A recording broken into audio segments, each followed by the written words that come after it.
So in this video, I'm going to try to show you the applicable use of a patch bay, how it can be used, what you can do with it, that sort of thing. There's other videos on how to set it up, but I realize I have kind of an involved thing going on, and I figured this would be a great opportunity to kind of share the knowledge and share the love.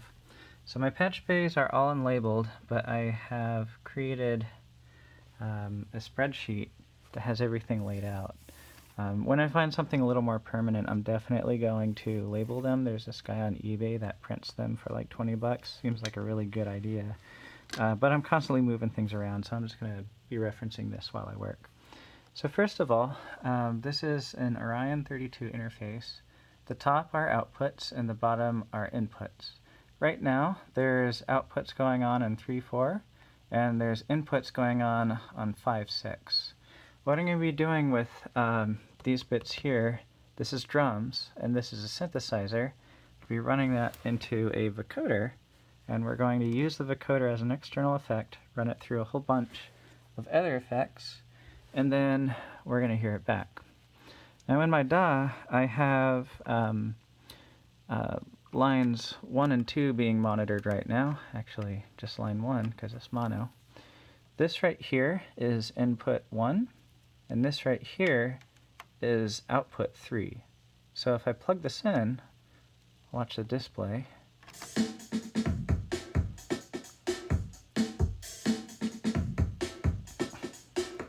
I'm routing audio. Now normally you wouldn't patch it like this to bring feeds from one into another, because this is going from digital to analog to digital. So there is latency, there is degradation, but when you're using external effects, you're going to be using it for other stuff, and that's a given. So here's the drums. Instead of just running it right into here, I'm going to do something else. I'm going to take this and put this in as a line input here. So now we should have drums going in there, maybe, oh, balance, unbalanced. Sometimes you have to pull it out. It's a cheesy hack. Yep, it works. It has to do with the hot, cold, ground, blah, blah, blah, going through a patch bay, TRS. Just a cheat. If it doesn't work and you're using balance and unbalance, unplug it a little if it works, and you don't care why, well then it works, and you don't care why. So perfect. So here's the output. We're going to run this back into the input here, which is input 1. And here we have it. So it's going through the vocoder now. But we don't have a carrier source quite yet. Now, I had mentioned that I have a synthesizer coming in here. So let's take that. Now, this is a good time to demonstrate how a normaled connection works on a patch bay. Let's look on here. It's coming from my Juno 106. So here is input 5 and here is input 6. The tops are always going to be what is coming into the patch bay. The bottoms are always going to be what is coming out of the patch bay on a normaled connection. If it's denormaled, they're basically just barrel jacks. Just put into a nice, patch bay. Basically these, just mounted, right? But when they're normal, they're different. So in this case, what happens, if I plug a patch cable into this jack, jack 7, then it's going to interrupt the normal connection to in 5, and the audio is going to be routed into my patch cable instead. Now, in this case, you're not going to hear the cut because inputs 5 and 6 aren't being monitored to my mains through my DAW. But you can watch the inputs get cut as I plug the jack in. So I have this thing nice and labeled. This is input 7 of the second patch bay, and when I plug this in, watch it interrupt one of the stereo channels on the Juno. So there you go. It was taken away from this connection, which is going into the input of my interface, and now the signal's going into here, which I can use to route into the line input of the vocoder. So here's that, and I'm going to switch this to the synthesizer. You can listen to the drums, the synth, or the vocoder. So let's turn this on. There's the synth. And we can adjust levels, and that's coming in here. Gone into here. So now we have them both going into the vocoder, and the output is going back to the audio interface, and we can monitor that. So now we should have some vocoded drums.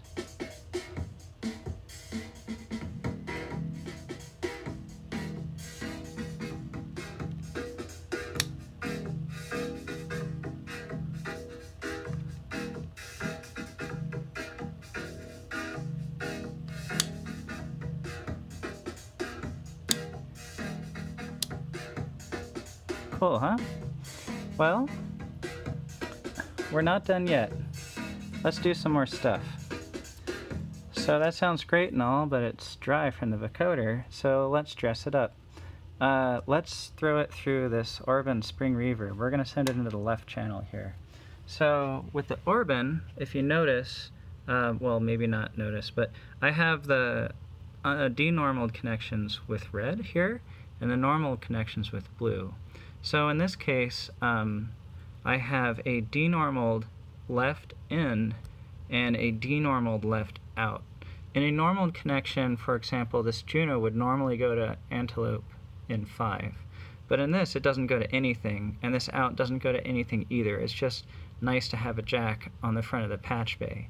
So what I'm going to do is run the vocoder into this left in, and just to be quick, I'm going to take the mixed output from that and run it back into input 3. Now I could have this dedicated output right here going into, say, input 4, and I can mix the wet and dry in my DAW, but I'm not going to do that for this demonstration. So we're going to run it into 9. Here it is, going into input 9. And now my Orban is lighting up for that, and here's the output, the mix, and that's going into here now with his input 3.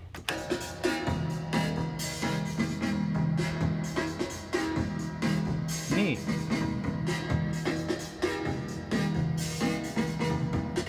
Very cool. So how about we get weird and use this real cheesy lexicon effect here.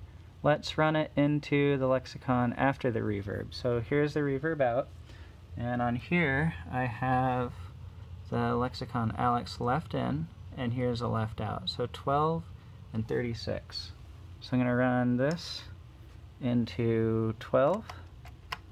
Now you can see the lexicon lighting up. It's a little distorted. I kind of like distortion. I actually don't know what this is going to sound quite like yet. But here we go. Let's hear it. Ooh. Crunchy. Great. So let's make it sound even worse. I have some audio cables here running into these compressors. So let's take the compressor and why not? Let's take that right out of the vocoder into a compressor, out of the vocoder and back into the Orban, and then through the rest of the signal chain. So here's the compressor. I'm going to take the... some of this isn't hooked up. I only have channels A and B hooked up. So here's 17 and 41. So I'm going to take this, run it into 17. It's going through these cables and into here. And the output of that is coming back through these cables out of here. So I need another patch cable. Here we go.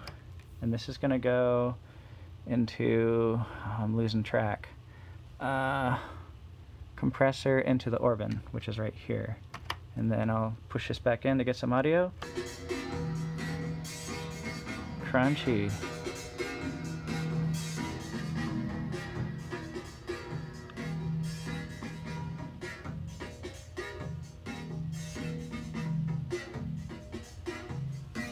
Yeah.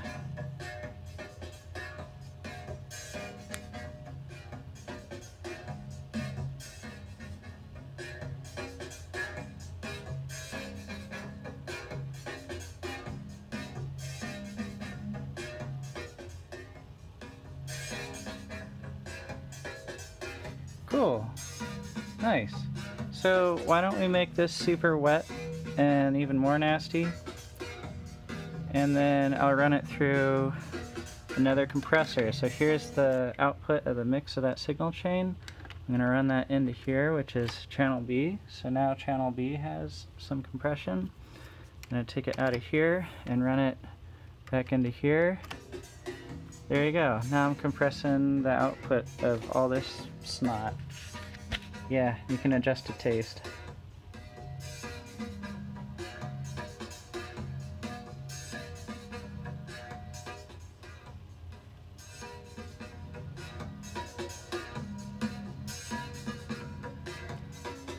These compressors are supposed to be budget compressors, but they sound so cool.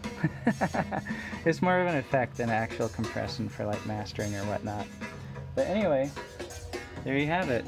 That is a fairly complex signal path for getting these vocoded drums. There you go. Very nice.